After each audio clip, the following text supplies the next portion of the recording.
ఇటీవల కలకత్తా మెడికల్ కళాశాలలో వైద్యురాలపై జరిగిన ఘటనతో కాకినాడలో అధికారులు అప్రమత్తమయ్యారు.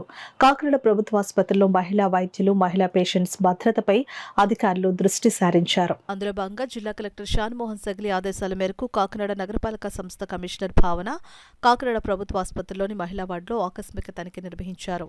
Nursing students hostel, gynaec ward, labour room ప్రాంతాల్లో మహిళా భద్రతపై ఆసుపత్రి వర్గాలు తీసుకున్న చర్యలను ఆమె పరిశీలించారు.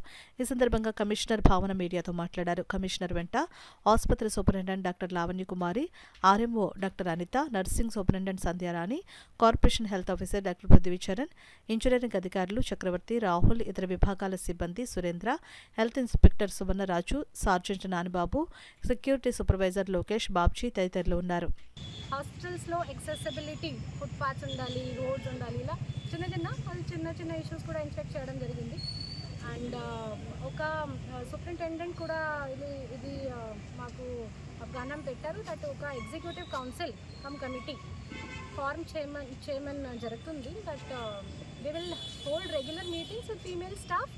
It will be consisting of senior female officers as well as males also who have some experience, and they will put on record all the concerns related to female security and other general patients and other doctor security also.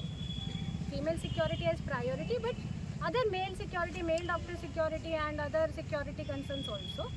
So they will hold regular meetings, they will put concerns on paper, then hospital authorities will come up with an action plan how to take up the remedial measures for all these concerns. Whatever hospital authorities can do, వాళ్ళు చేస్తారు. లేకపోతే collector గారితో and కార్పొరేషన్తో మనం ఏమేమి support చేసుకోవచ్చు, ఇవ్వచ్చు, మనం 100% ఇస్తాము.